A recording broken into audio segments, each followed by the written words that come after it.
Alright guys, it's TyKevin83 here, and I've got a big piece of news for you here today. I spent a weekend moving some new changes to the Gambatte emulator, the emulator we use mainly for Pokemon speedrunning, over from that branch to BizHawk. BizHawk being the emulator we use for TASing as opposed to real-time speedrunning.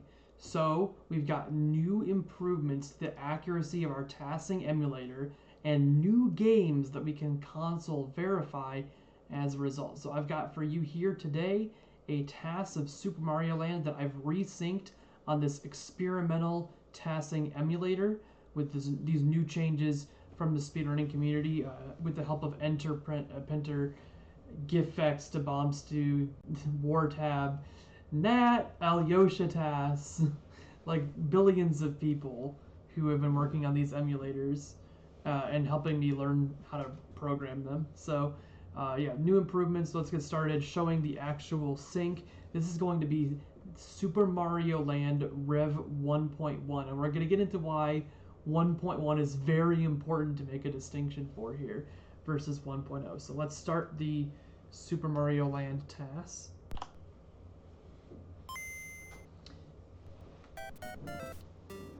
I love this sound. The sound is so nostalgic. This is just Nostalgia City. But you can see here we're racking up some score and killing a lot of enemies in precarious ways. There's a trick that he does to do a little bit of extra show-offiness with how much he can make Mario fly around the screen. If you fall off of a ledge in the right way, you can increase your vertical falling speed instead of jumping off the ledge. Jumping and running off the edge have different speeds.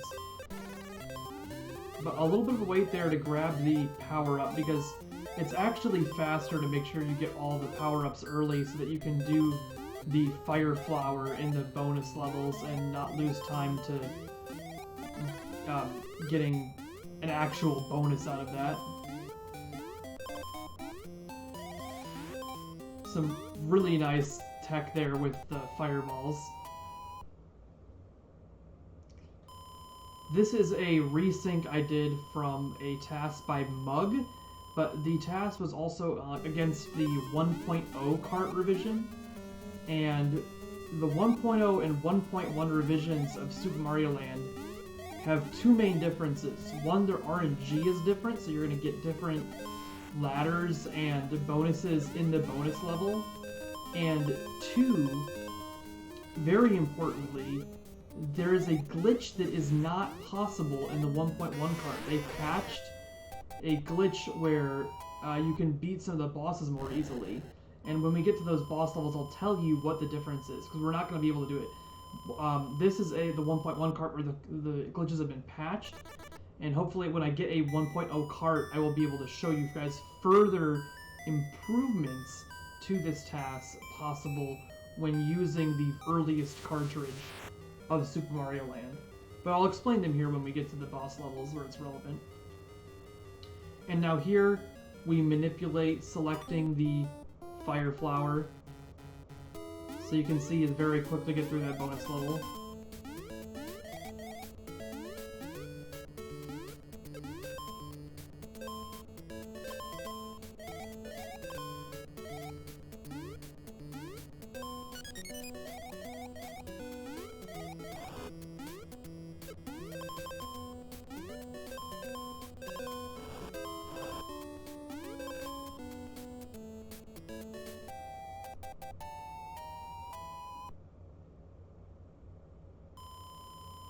Alright, we're getting to 2-2. So the way that this Mario Land game works, there's 4 worlds of 3 levels, and after each third level, there's that bonus room. There's also a hard mode that you can access after you beat the game once, I believe, where there's just more enemies floating around in all of the levels. But that hard mode, if you were to do a TAS of it, in a console verification, you would have to basically TAS the entire credits and then restart, and because you can't like hard reset the console. You can't start from like a save state on a console, right? There's no way to save state a console. So you have to do both the easy mode and the hard mode if you're going to show the hard mode. And the hard mode's so similar, apart from making more enemies, it wouldn't be much work. But yeah, the TAS on these auto-scrollers just does silly things with like getting really close to enemies, shooting almost every brick possible, getting coins that you wouldn't think you'd be able to get.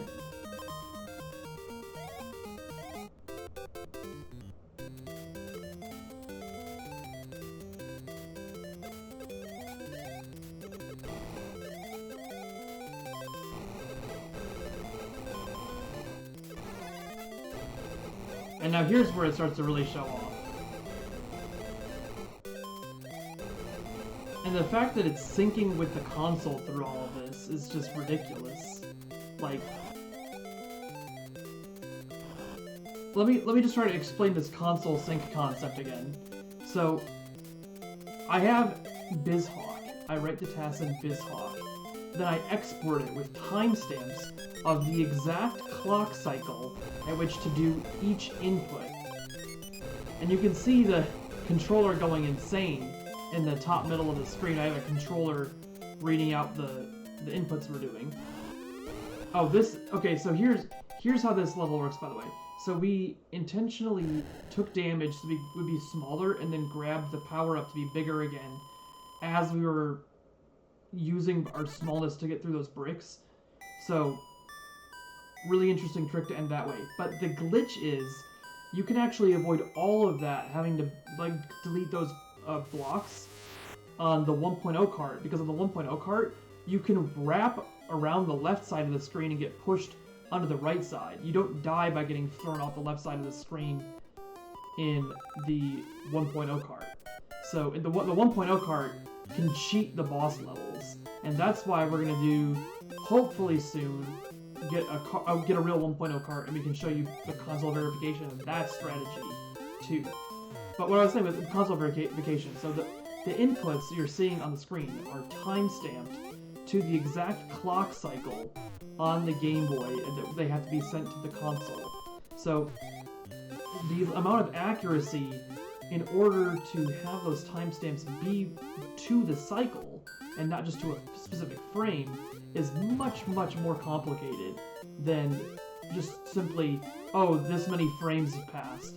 And even like trying to simulate the number of frames that have passed on a console versus on a emulator, that even can change, because sometimes weird stuff causes extra frames to get inserted, or lag that isn't emulated properly might cause extra frames. So there's a lot more complexity getting the inputs time-stamped to the exact cycle that they need to happen to be the same between the emulator and the console. And the precision there is what was improved in this new build of BizHawk and libgambatte for BizHawk. So I have a paste bin. I'm going to put the paste bin in the comments of this video. And if anybody wants to start working on more console verifiable TASs, testing more things, have at it. This paste bin will explain exactly what you need to do to get building these console accurate Game Boy TASs. And really, if you try something and it doesn't work, we tried on console and it doesn't work, that's almost as good as if it does work for now, because we don't know of more things that don't work right now.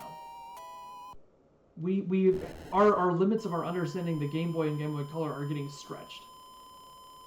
The cycles are emulated as closely as we know, so if people start trying things and they continue to break, it's actually really cool, because that'll lead to new information about the way that the Game Boy and the Game Boy Color works. So there's this like shared information passing between, oh, the TAS scene loves watching these movies played on console, and the emulation scene loves seeing the console emulated so accurately. And so we're seeing this information pass between the two communities because of the shared interest.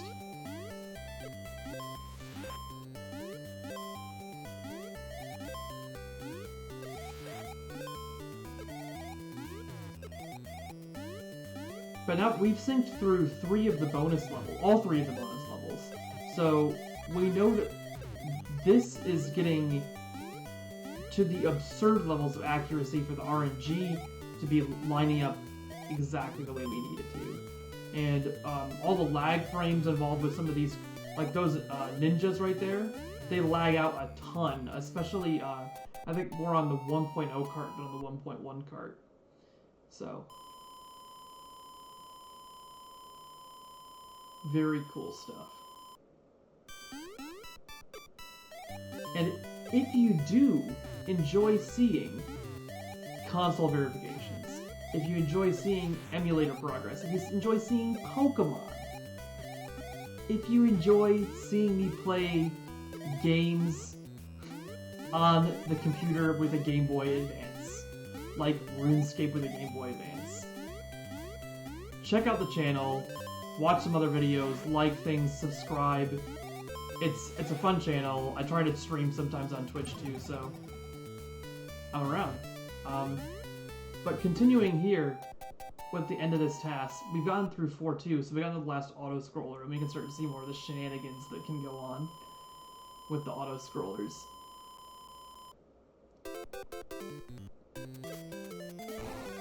So he's showing off there abusing how his sprite can clip into the sprites of other blocks.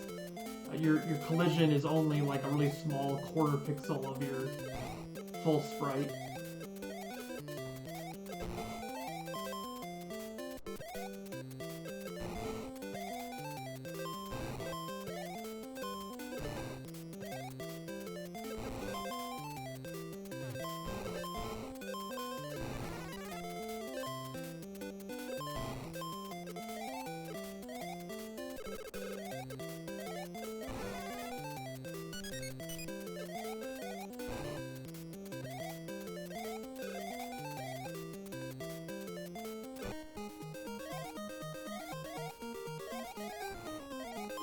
He's doing it. He's deleting the entire screen with so many bombs. Oh, so this resync, and I say he and not I. This resync was from a task originally done by Mugg 8 years ago in Visual Boy Advance. And for those of you out there who don't know much about accurate emulators, Visual Boy Advance is a Game Boy Advance emulator, not a Game Boy and Game Boy Color emulator. So TASing a Game Boy game in Visual Boy Advance is just about the last thing that you would want to do for accuracy. And I was able to resync that task closely enough here that we have a movie playing back on console. But that's because of it being played back in Gambatte now and not in the original Visual Boy Advance emulator that didn't really have the right frame counts. I had to add like 4 frames consistently before each level because of extra load times.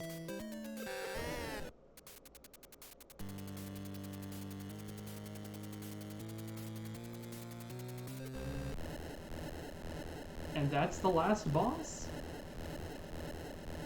And I think 12:20 was actually the finish time. But yeah, that's the end there. Because we time by last input, so when you see the last input go by on the screen around 12:20, that's the end of the task. But we'll watch the credits here. I'm just really happy because the way that this new development build of BizHawk is going to improve the Game Boy accuracy scene and console verification scene is just going to be incredible. It's going to be so fun. There are so many games out there and available that really deserve the love of console verification testing and making sure all the glitches people have found really work the way that they think they do in the real console.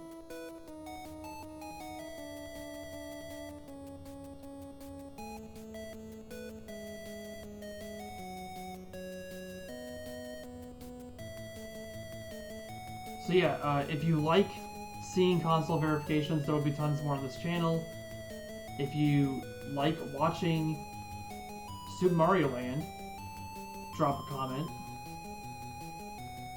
And if you want to know any more about what happened, check the description, the pastebin links, and it'll explain this console verification pipeline, how we get things from the emulator to a real Game Boy player. I should mention the Game Boy player is being tasked by the use of the Game Boy interface. So Game Boy interface is a software made by Extremes that basically acts as the Game Boy player's disk, the firmware disk, and it allows us to inject inputs from an SD card into the Game Boy's controller ports over the high-speed port of the GameCube. So actually, I'll take my webcam here, and you can see the setup here. So there's a SD card in the memory card slot, and the official Super Mario Land cartridge that this was played on. And there's the end screen. So you can see here. If I turn this off, take this out. That's an official Super Mario Land cartridge that you can see that TAS was just played back on. So thanks for watching, guys.